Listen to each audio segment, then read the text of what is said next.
Nshuti zanjye ndabasuhuje mu izina rya Yesu Kristo. My friend, I greet you in the name of Jesus Christ. Ndabifuriza mugisha n'amahoro Imana itanga. I wish you the peace and blessings from God. Ndabakiye mu ijambo ry'Imana. So I welcome in the word of God. Ni Pastor Ntwarane Anastase tugiye gusangira ijambo ry'Imana. Pastor Anastase Ntwarane who is going to share with you the word of God. Ndashimira abantu bose bamaze gukora subscribe kuri iyi channel. I thank all of those who have subscribed on our YouTube channel. Ndashimira n'abasangiza abandi ku magroup atandukanye kugira ngo abantu bumve ijambo ry'Imana. I even thank those who shared with other people in different WhatsApp groups.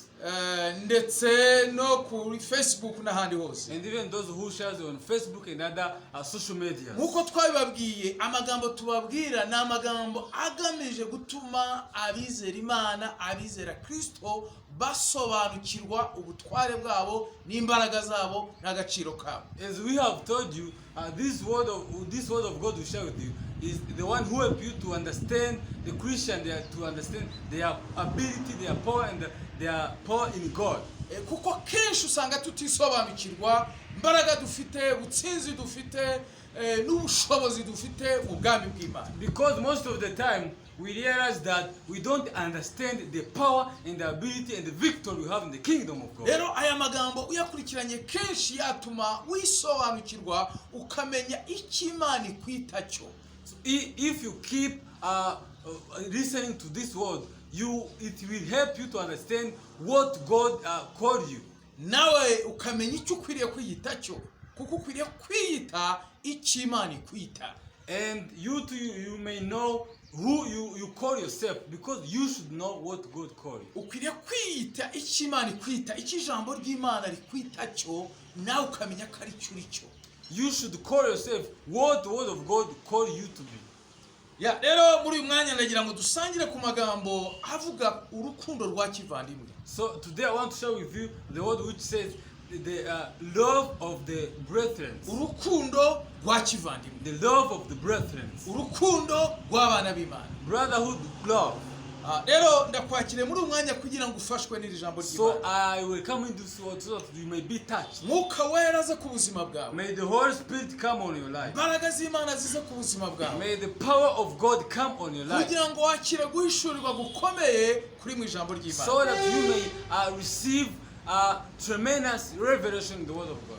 Rero urukundo rw'Imana shaka kuvuga ni urukundo rw'Imana, ni urukundo rwa kivandimwe. I want to let you know about the love of God, brotherhood love. Ni urukundo rw'abana b'Imana. The love of kids of the Lord. Urukundo atari urukundo rw'isi. The love which is different from the love of the world. Ni urukundo rw'Imana. It is the love of God. Urukundo rw'Imana ni urukundo rutagira ab'isi.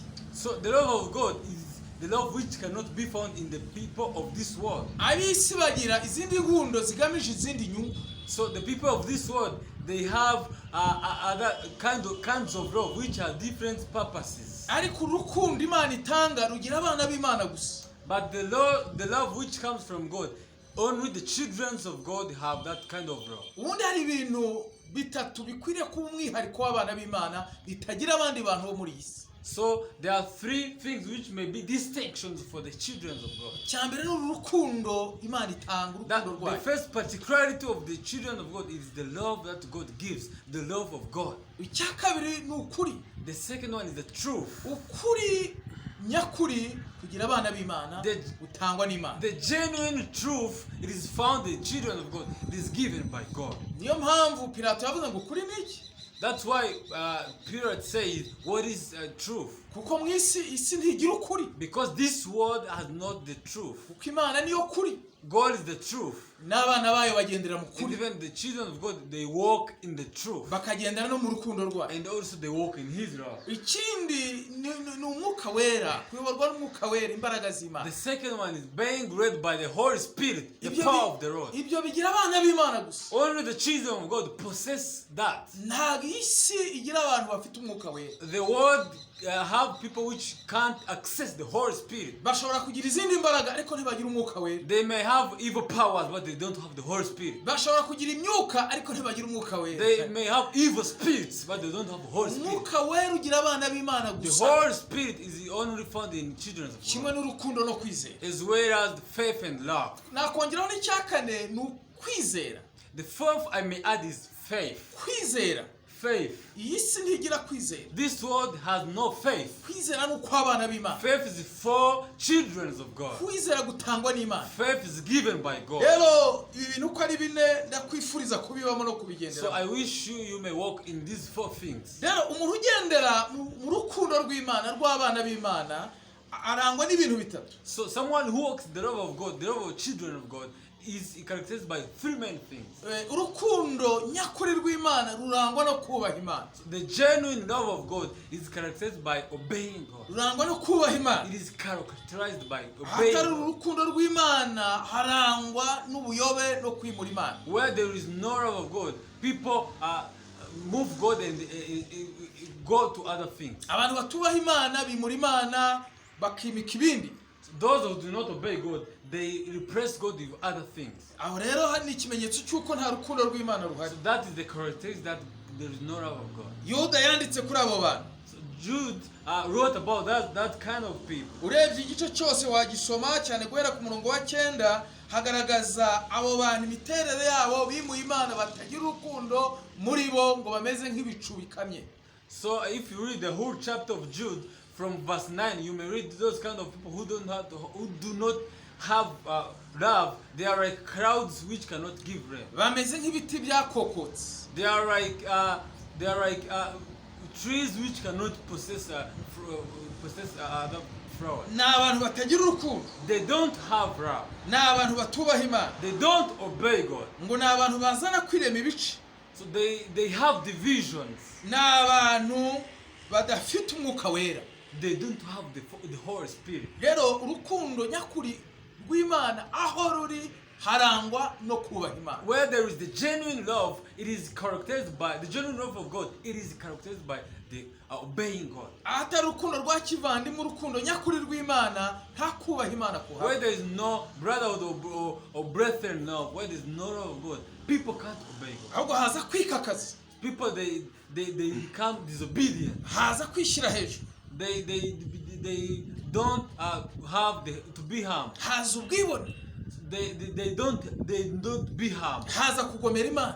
So they become disobedient. Aho ni ahantu hatari urukundo rw'Imana harangwa no kutubaha Imana, harangwa no kugomera Imana. That's why there is no love of God, where the people can't obey God, where people are disobedient. Rero iyo umuntu afite urukundo rw'Imana rumuhata kuyubaha.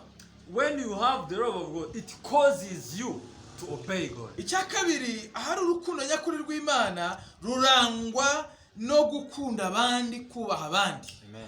Where it's the second one, where there is the love of God, it is characterized by obeying others, loving others. Kubaha abandi, guha agaciro abandi. Obeying others, respecting others. Gukunda abandi. Loving others. Iyo tugiye mu Bakorino, urwandiko rwa mbere rw'Abakorino 13, urebye icyo gice cyose kitubwira urukundo rw'Imana. When you go in the epistle of 1 Corinthians, the whole chapter 13, it shows what is love.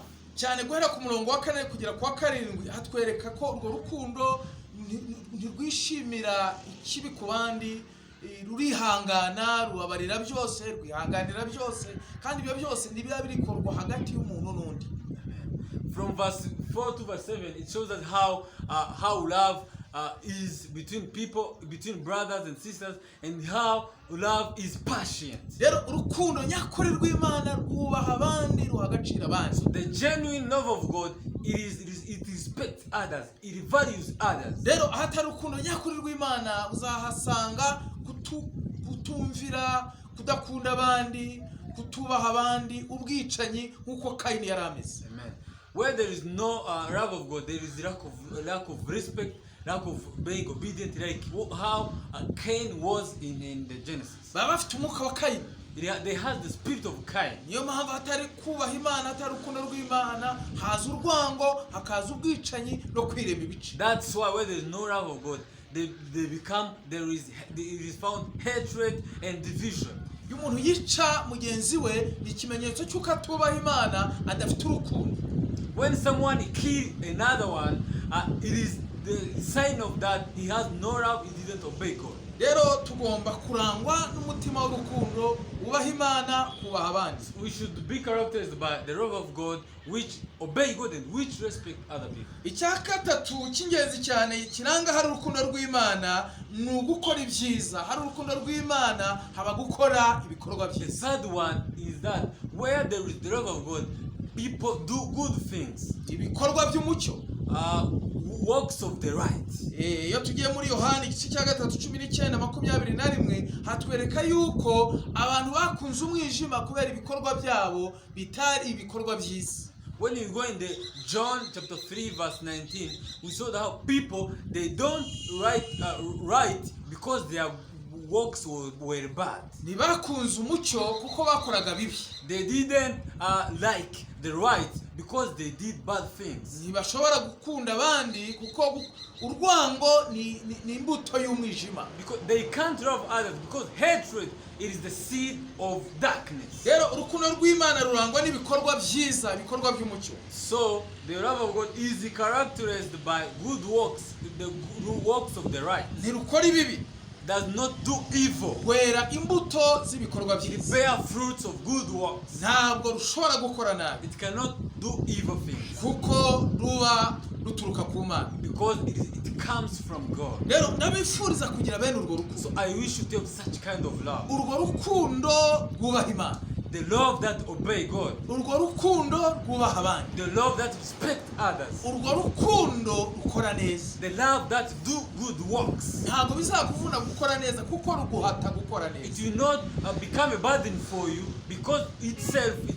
causes you to do good things. ruguhata kuvuga neza, It causes you to speak well. ruguhata gukora ibikorwa byiza. It causes you to do good works. Imana ibahe umugisha, May God bless you. Imana ibagire May neza, God be good at you. kandi mube muri urwo rukundo rw'Imana, And be in that love of God. kuko urukundo rw'Imana ni intwari idatsindwa. Because the love of God is the hero which cannot be overcome. hari intwaro nyinshi zikomeye muri iyi si, So there are different weapons this world. ariko intwaro idatsindwa izahoraho ibihe byose ni urukundo. But the unfailing weapon which will last forever is love. urukundo, Love. gira urukundo mu buzima You bwawe, should have love in your life. gira urukundo mu buzima May bwawe, you have the love in your life. mu izina rya Yesu. In the name of Jesus. niba ushaka gukundwa, If you want to be loved, kunda abandi, love others. kunda abandi, Love others. ita ku bandi, Take care of others. vuga neza abandi, Speak well to others. gira neza abandi. Do good things to others. ibyo ushaka kugirirwa ubigirire abandi. What wants to be given by others, do also for others. niyo nzira yo kubigeraho, That's the way to achieve that. mu izina rya In Yesu. the name of Jesus. Mana aho umugisha abana bawe, God bless your children. bagirire neza kubwira ijambo ryawe. Bless them for this wonderful word of yours. urukundo rwawe May your love ruze mu buzima bwawe, come in their life. mu izina rya In the Yesu. name of Jesus. Amen. Amen.